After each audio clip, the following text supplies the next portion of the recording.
नमस्कार, भारत लाइव देख रहे हैं आप। चिराग पासवान की लोकप्रियता न सिर्फ बिहार में बल्कि देश के कई राज्यों में लगातार बढ़ रही है और इसका नमूना कल हरियाणा के रोहतक में देखने को मिला, जब वहां के बिहार के लोगों जो वहां प्रवासी के तौर पर रह रहे हैं उन्होंने चिराग पासवान के लिए जो मिलन समारोह आयोजित किया था। उसमें जब चिराग पासवान पहुंचे तो आप देखिए किस प्रकार से वहां युवाओं में उत्साह है, किस प्रकार से भीड़ ने चिराग पासवान का स्वागत किया। यहाँ पर कहा जाता है कि चिराग पासवान के विरोधी जिस प्रकार से कहते हैं कि उनकी सभाओं में उनके जो ये आशीर्वाद यात्रा था उसमें जिस प्रकार से भीड़ उमड़ रही थी वो भारे की भीड़ है और एक ही भीड़ सभी सभाओं में रहती है। तो क्या हरियाणा की यह भीड़ भी भारे की भीड़ है? युवाओं में जो उत्साह है क्या वो भारे का उत्साह है? निश्चित तौर पर चिराग पासवान देश में सबसे तेजी से लोकप्रिय होने वाले युवा नेता में से एक हैं और वहां भी हरियाणा में भी जब चिराग पासवान मंच पर चढ़े तो उन्होंने एक ही बात कही कि जिस प्रकार से आप देश में चले जाइए, किसी राज्य में चले जाइए तो वहाँ बिहारी अपनी प्रतिभा का लोहा मनवाते हैं। दुनिया के किसी देश में चले जाइए तो बिहारी की अपनी वहाँ प्रतिभा है और जब दूसरे राज्यों को, दूसरे देश के निर्माण में बिहार के लोग आगे रहते हैं। अगर पूरे देश का एक दिन के लिए अगर बिहार और यूपी के लोग काम बंद कर दे तो देश का काम ठप हो जाएगा। वैसे में जब बिहारियों में इतनी प्रतिभा है तो बिहार क्यों बदहाल है?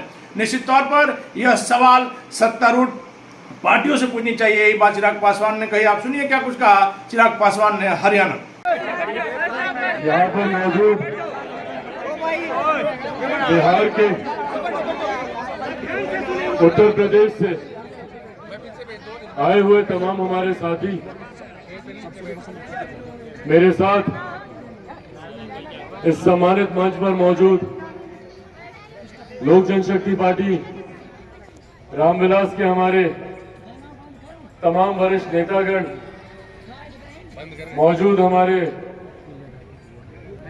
युवा के राष्ट्रीय अध्यक्ष प्रणव कुमार जी, मौजूद यहाँ पर हरियाणा के हमारे प्रदेश अध्यक्ष प्रवीण सबरवाल जी, मौजूद दिल्ली के हमारे प्रदेश अध्यक्ष शंकर मिश्रा जी, मौजूद यहाँ पर हरियाणा प्रदेश के हमारे प्रधान महासचिव जय भगवान राठी जी, मौजूद यहाँ पर अजय सोलंकी जी, मौजूद यहाँ पर बलजीत जी, मौजूद यहाँ पर मनोज खेल जी, मौजूद यहाँ पर मुकेश लाकड़ा जी, मौजूद यहाँ पर रमेश पासवान जी, मौजूद यहाँ पर सुरेंद्र मिश्रा जी, मौजूद यहाँ पर जयप्रकाश जी, मौजूद यहाँ पर जिन्होंने इस कार्यक्रम को आयोजित कराने में एक सूत्रधार की भूमिका उन्होंने निभाई, मौजूद यहाँ पर हमारे साथी आशीष खत्री जी, मौजूद यहाँ पर अनिल कुमार जी,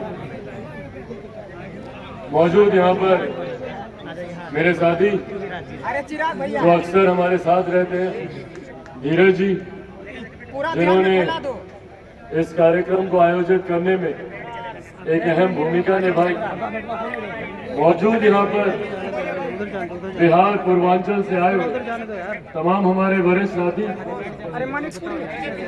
जिनके माध्यम से इस भारी संख्या में इस खूबसूरत कार्यक्रम को यहाँ पर आयोजित किया गया।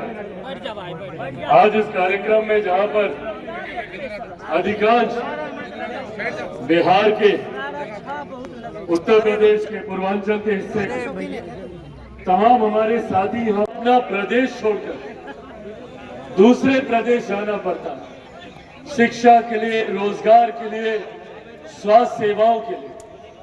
मैं बिहार से आता हूं और देश के किसी भी राज्य का, दुनिया के किसी भी देश में जाता हूं तो वहां पर भारी संख्या में मुझे बिहार के लोग मिलते हैं।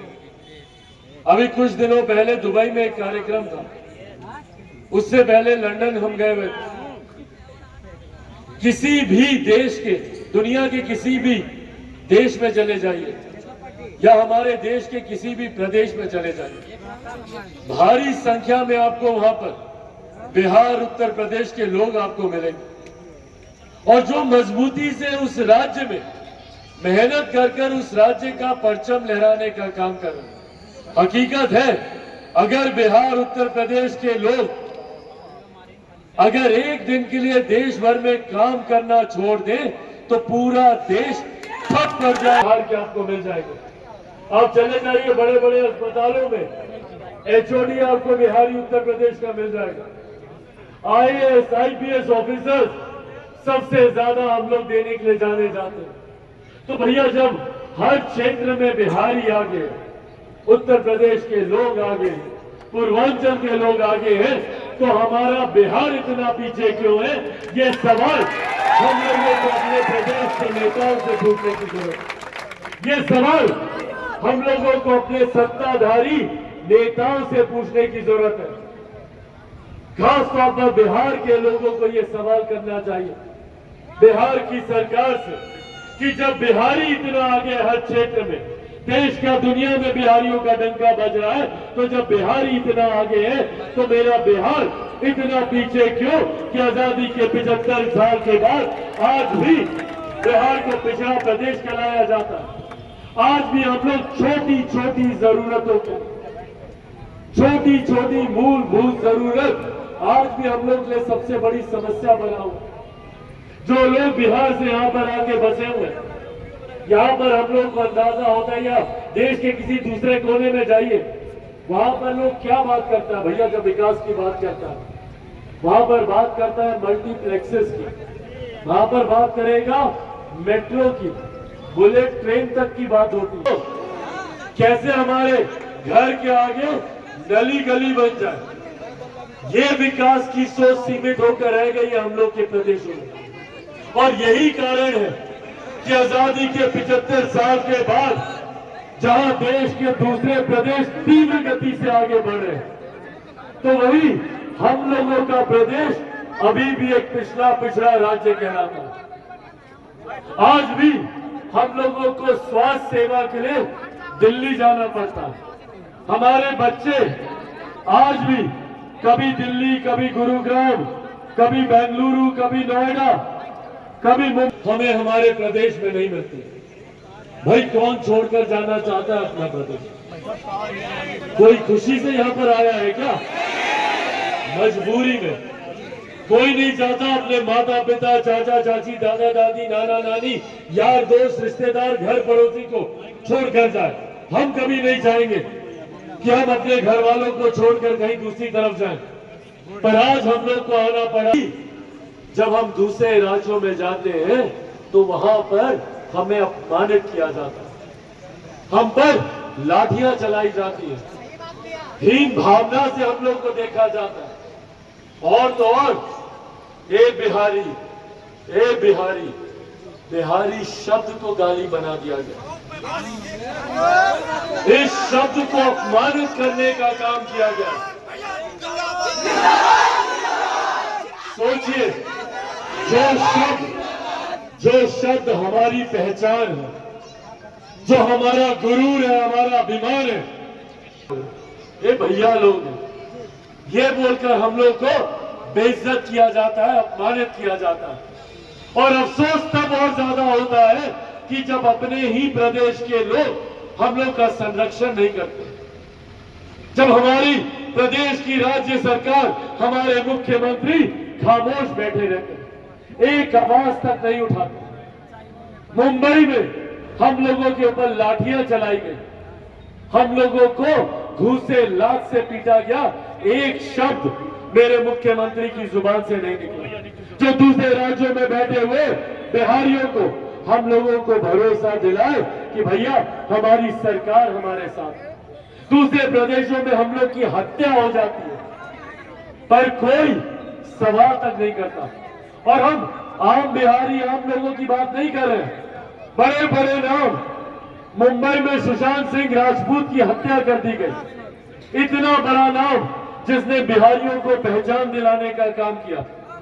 हमारे मुख्यमंत्री ने 1.5 महीना तक मुंह नहीं खोला जब तक सुशांत सिंह राजपूत के पिता ने मांग नहीं की कि इसकी सीबीआई जांच करवाई जाए, तब तक मुख्यमंत्री नीतीश कुमार जी ने इस पर आवाज तक उठाने का काम नहीं किया। ये आज यूक्रेन में जब युद्ध चला, हमारे बच्चे वहां पे फंसे हुए, और क्या बोलते हैं मुख्यमंत्री नीतीश कुमार? कहते हैं कि हमको तो पता ही नहीं भैया, इतना बच्चा है यूक्रेन में। भाई आपको अगर इतना भी नहीं पता मुख्यमंत्री जी कि कितना बिहारी दूसरे प्रदेश में, यह आंकड़ा भी नहीं है जितने लोग यहाँ पे बिहार के हैं, आप लोगों की जानकारी तक बिहार में नहीं है कि आप लोग कहाँ हैं। कोई जिए मरे इस बात से फर्क ही नहीं पड़ता। इस बात से उनको कोई फर्क नहीं पड़ता कि बिहारी दूसरे प्रदेश में जा रहा है, उस पर लाठी चल रही है, उसको गाली दी जा रही है या उसको मौत के घाट उतार दिया जा रहा है। इस बात से किसी को फर्क नहीं पड़ता। इसीलिए साथियों, अगर ये वीडियो पसंद आई और वह बिहार के राजनीति और बिहारियत से सरोकार रखेनी तो सब्सक्राइब बटन दबा के चैनल के सब्सक्राइब कर ली। ओजे एगो घंटी बा, ओकरा बटन दबा देला से कुल सटीक और मारक खबर रुआ मुफ्त में मिल जाई। अगर रुआ पत्रकारिता के हमनी के नया प्रयोग में सहयोग कर चाहतानी तो ज्वाइन बटन दबा दी। पेटीएम नंबर नोट कर ली 9386816700। धन्यवाद।